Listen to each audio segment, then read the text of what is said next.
ಅವಸರವೇ ಅಪಘಾತಕ್ಕೆ ಕಾರಣ.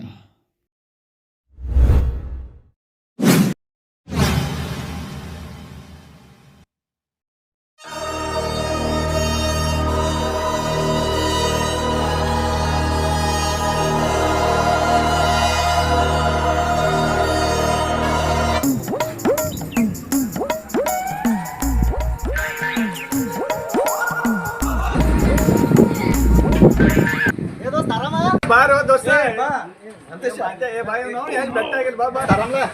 ನಾವು ಆರಾಮ್ ದೋಸ್ತ ನೀ ಆರಾಮ ಆರಾಮ್ಸದಿನಿ. ನಾನು ಆರಾಮಪ್ಪ ನೀನು ಏನ್ ಮಾಡತ್ತೀರಿ ಈಗ? ಏನೇನು ದೋಸ್ತ ಡಿಗ್ರಿ ಅಂತೂ ಮುಗಿಸಿದೇವೆ ಎಲ್ಲಿ ಏನು ಜಾಬ್ ಸಿಗ್ಬಾತು ಖಾಲಿ ಕುಂತ ನೋಡಪ್ಪ ಮನ್ಯಾಗ. ಸುದು ನೀ ಏನ್ ಮಾಡತ್ತಿ? ಏನಿಲ್ಲ ದೋಸ್ತ, ಜಾಬ್ ಸಿಕ್ಕಾವಕರೆ ತಿಂಗಳಿಗೆ 5,000 ರೂಪಾಯಿ ಕೊಡ್ತಾರು. ಎಲ್ಲಿ ಮನಿ ಖರ್ಚಿಗೂ ಪುರ್ಸಂಗಿಲ್ಲ. ಭಾಳ ಮನಿ ಪರಿಸ್ಥಿತಿ ಭಾಳ ಗಂಭೀರ ಆಗೈತಿ. ಏನ್ ಮಾಡಕ್ ಬರಲ್ಲ ಈಗಿನ ಕಾಲದಾಗ. ಒಂದ ಮಿನಿಟ ದೋಸ್ತ್ ತೊಗೊಂಡ್ ಹಚ್ಚನ. ಆಯ್ತು ಮಾತಾಡ ಹಲೋ ದೋಸ್ತ. ಹೌದು ದೋಸ್ತ, ಆರಾಮದ? ನೀ ಆರಾಮದಿ? ಆರಾಮ್ ದೋಸ್ತ. ಮತ್ತ ಎಲ್ಲಿದೆ? ಬೆಳಗಾವ್ ಬಂದಿ? ಹಾಂ ಆಯ್ತಾಯ್ತು, ಭೇಟಿ ಆಯ್ತು ತಗೋ. ದೋಸ್ತರ್ದಾರ ಅವ್ರ ಗಾಡಿ ತೊಗೊಂಡು ಬರ್ತಾನ, ಭೇಟಿ ಆತ್ನ. ಓಕೆ ಆಯ್ತು. ಮತ್ ದೋಸ್ತ ಸಮಾಚಾರ ಏನಂತ ಸಮಾಚಾರ? ಸ್ವಲ್ಪ ದೋಸ್ತ್ ಬಂದಾನ, ಭೇಟಿ ಆಗಿ ಬರ್ದು ಸ್ವಲ್ಪ ಗಾಡಿ ಬೇಕಾಯ್ತು. ದೋಸ್ತ ನನ್ನಂತರೂ ಗಾಡಿ ಇಲ್ಲ, ಸಿದ್ದುನ್ ಕೇಳು.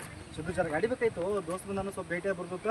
ಗಾಡಿ ದೋಸ್ತ ಕೊಡ್ತೀನಿ, ಸಾವಕಾಶ ಹೋಗಿ ಬರ್ಬೇಕು ನೋಡಿ. ಸಾಕಾಸ್ ಹೋಗಿ ಬರ್ತೀನಿ. ನಾ ಹೆಂಗೆ ಮಾಡಿದ್ದು ನಿಮ್ಗೆ ಗೊತ್ತೈತಲ್ಲ, ಸಾಕಾಸ್ ಹೋಗಿ ಬರ್ತೀನಿ ಅಂತ. ಹಾಂ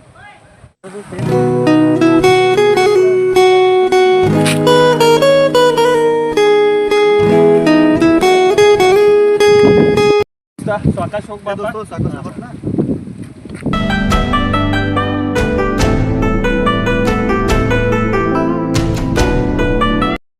ದೋಸ್ತ ಹೆಲ್ಮೆಟ್ ತಗೊಂಡು ಹೋಗಿ. ಹಾಂ ಏನು ಹೇಳತ್ತೀನಿ ದೋಸ್ತ, ಒಂದು 5 ನಿಮಿಷ ಹೋಗಿ ಬರ್ತೀನಿ. ಹೆಲ್ಮೆಟ್ ಯಾಕೆ ಸುಮ್ಮ?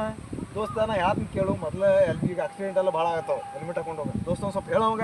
ದೋಸ್ತ ಹಾಕೊಂಡು ಹೋಗು, ಯಾಕಂದ್ರೆ ಮನೆ ಒಳಗೆ ನಿನ್ನ ತಂದೆ ತಾಯಿ ನಿನ್ನ ಸಂಬಂಧ ಕಾಯ್ತಾ ಇರ್ತಾರೆ. ಅದಕ್ಕೆ ಹೆಲ್ಮೆಟ್ ಇತ್ತಂದ್ರೆ ನೀನು ಸುರಕ್ಷಿತವಾಗಿ ಹೋಗಿ ಬರ್ತೀವಿ. ನಿನ್ನ ಕೈಕಾಲಿಗೆ ಪಟ್ಟಾದ್ರೂ ನಿನ್ನ ಹೆಲ್ಮೆಟ್ ಇತ್ತಂದ್ರೆ ನಿನ್ನ ತಲೆ ಉಳಿತದ, ಕಟ್ ಹಾಕೊಂಡು ಹೋಗು ಮರೆ. ದೋಸ್ತ ಒಂದು 5 ನಿಮಿಷ, ನಾ ಎಷ್ಟು ಪದಸ್ತೆ ಗಾಡಿ ಹೊಡ್ತೀನಿ, ನಿಂಗೆಲ್ಲ ಗೊತ್ತೈತಲ್ಲ. 5 ನಿಮಿಷ ಹೋಗಿ ಬರ್ತೀನಿ ದೋಸ್ತ. ಒಟ್ಟ ನೋಡು ದೋಸ್ತ ಹೆಂಗೆ ಮಾಡ್ತೀನಿ ನೋಡು. ಆಯ್ತಪ್ಪ, ನಿನ್ನ ಇಷ್ಟ ಆಯ್ತು. ಒಂದು 5 ನಿಮಿಷ ಹೋಗಿ ಬರ್ತೀನಿ.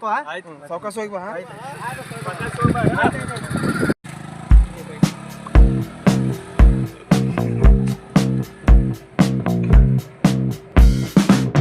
ಅವ್ನ ಗಾಡಿ ಯಾಕೆ ಕೊಟ್ಟು ಮರೆ, ಅವ್ನು ನೋಡಿ ಎಷ್ಟು ಸ್ಪೀಡ್ ಹೊಂಟ ನೋಡಿ. ಎಲ್ಲರೂ ಬಿದ್ದಂದ್ರೆ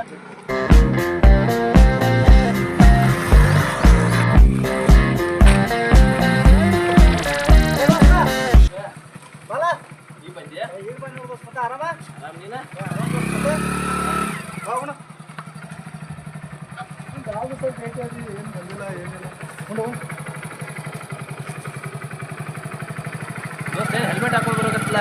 ಹೆಲ್ಮೆಟ್ ಬರ್ತಿ ಬಿಡೋ.